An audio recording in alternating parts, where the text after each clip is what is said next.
Hello, everybody.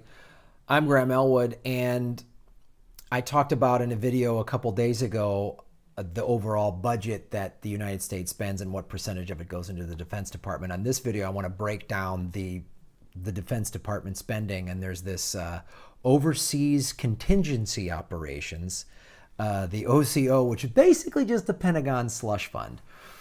And those of you that are Patreon supporters did the poll that I put for Patreon only backers for the $2 level and above. I'm going to put these polls maybe once a week or so, and like you can pick subjects you want to talk about, and I'll do some other polls and stuff like that. So many of you wanted to talk about Defense Department spending, so I've done a little more research on this, and again, I got this at nationalpriorities.org, and I'll put the link below. So and this is going off the 2015 overall budget, which again, this is Obama's budget.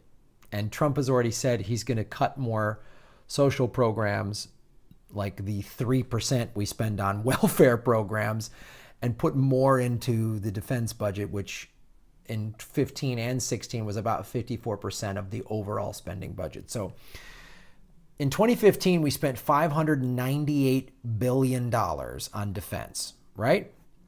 496 billion of that, so 83% of the defense budget, is just their base budget.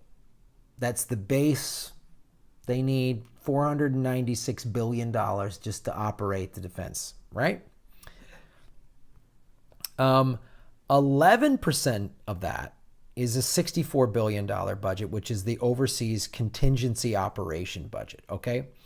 So, which is a separate pot of funding operated by the Department of Defense and the State Department, in addition to their base budgets, which is just the base budget is sort of their regular peacetime budgets, just to have bases here and all over the world, and they're just basic operating skills. So originally, this was used to finance the wars in Iraq and Afghanistan, and I believe Bush might have created this OCO budget to kind of keep that separately, so that the overall budget of the war doesn't seem, we can't quite know what we're spending over there. You remember over there when like a pallet of $900 million in cash just disappeared? You know, the one we spent over $1 trillion on, that one? Here's the interesting thing about the OCO. The fund has very little oversight and is not subject to specific cuts that slashed every other part of the budget in 2013.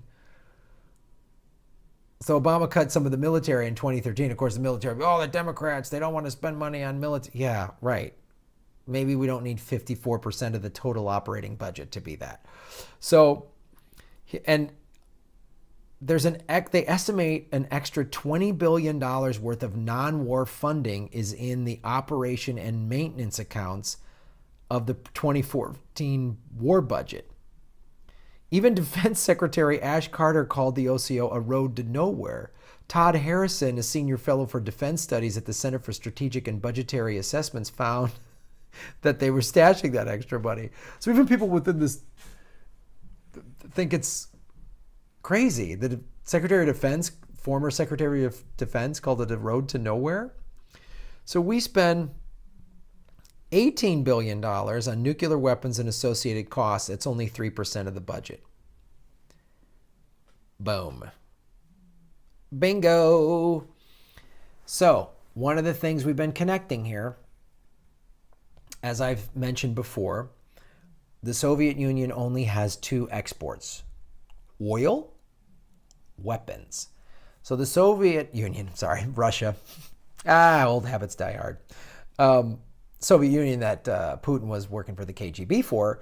So I don't buy a lot of the other Russian red baiting stuff that like MSNBC and CNN are doing, but there is something that is, because I keep trying to ask myself, like, why is there so much? Are they trying to have World War III?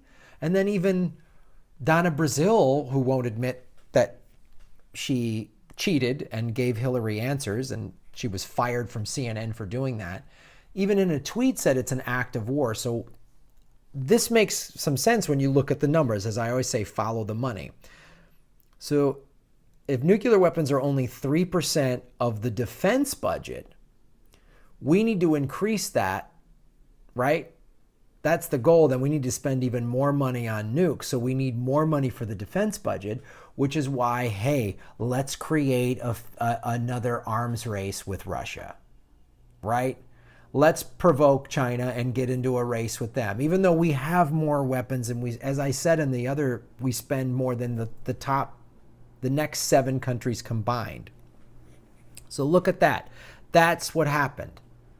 Trump and the military-industrial complex that owns people in both parties, all the corporate Democrats are on board. But if you look at the history of those corporate Democrats, Hillary, many of those, Chuck Schumer, many of those other people, they all voted for Iraq. They call themselves, liberals, and they voted for the war in Iraq. So they need to ramp up a nuclear arms race again, because we're not making a bunch of them anymore. We used to, but we're not. And when Hillary sells, plutonium to Russian businessmen through her foundation, as reported in the New York Times, they all are making money off of this. So this tells you why they're doing this. This is the slush fund I wanted you to know about. And this is... oh, God. So the 2016 Pentagon spending was over $600 billion. And a $59 billion slush fund within the budget. This is what they're doing with all of our tax money. And this explains, so as I've said, it's time and time again, look for these 3. Military-industrial complex, big pharmaceuticals, oil companies. That is behind everything. Why is the Attorney General like weed? He just said weed is just close to heroin. Oh, that's big pharmaceutical pushing that button. You just see who's pushing what button. So this is what the slush fund is for. And think about if we had all this money for schools and roads and high-speed rail and healthcare for everybody. Instead of, you shouldn't have to have an Indiegogo for your fucking operation. You should have really good health insurance. And the richest country in the history of the human race should be able to provide it for all of its citizens. Hey, I'd like to go to college. I'd like to go back to school. I'd like my kids to go to college. You should be able to afford a decent state college. You should be able to have that for free, really. You should be able to have Medicare for all. You should be able to have a single-payer healthcare system. You know, when I get wound up, I start bumbling over words. Where do you want to spend your money? Oh, and if we cut the budget, we're not safe anymore. Yeah, we are. We're plenty safe. We could blow the world up like 20 times over. We're plenty safe. Thanks for watching. Patreon link is below. Support the show.